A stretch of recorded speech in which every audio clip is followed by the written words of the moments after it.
அதான் நம்ம முன்னாடி சொல்லி தெரியுமா, இப்போ திரும்ப அந்த கூட்டணி விட்டு போனார்னா அந்த டிரைவர் கூட அங்கேயே இருந்துருவான், இவர் வந்து ஆட்டோவில் தான் வரணும் அப்படின்ற மாதிரியான நிலைமையை அவர் உணர்ந்துட்டார். அது மட்டும் இல்லாமல் இப்போ தொடர்ந்து ஒரு பொது வெளிகளில் ஒரு சிக்கல் வருதுல. இப்போ ஆளுநர் ஷானவாஸ் இருக்காரு, அவர் என்னத்தை பேசி கீச்சிட்டாரு, சமூகத்துக்காக என்ன பேசிட்டாரு, எத்தனை பாய்மார ஆளுநர் ஷானவாஸ் வந்து கூட்டு வந்துட்டாரு. அந்த மாதிரி எஸ் பாலாஜி எத்தனை வண்டியர்கள் இந்த கட்சியில சேர்த்தாரு.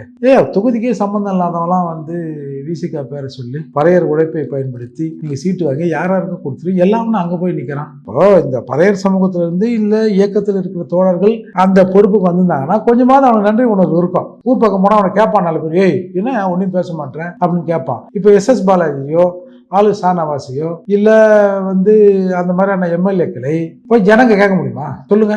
இதையெல்லாம் வந்து இவங்கெல்லாம் ஓரம் கட்டிட்டு அட்லீஸ்ட் கட்சியவாது நம்ம வந்து கைப்பற்றணும். அப்படி இல்லைன்னா விசிகாவில் திரும்பான ஒரு ஆள் இருந்தாருப்பா அப்படின்ற மாதிரியான நிலைமை வந்துருன்றதை 100% இன்றைக்கு அவர் உணர்ந்திருக்கிறார். நம்ம ரொம்ப தப்பு பண்ணிட்டோம், இவங்களை நம்பி இவங்களை விட்டது, இவங்களை எப்போ தூரம் பார்த்துங்க அப்படின்னு நம்ம டெல்லிக்கு போனது கட்சியை காலி பண்ணிட்டாங்க அப்படிங்கிறத திருமாவளவன் இன்றைக்கு முழுமையாக உணர்ந்திருக்கிறார்.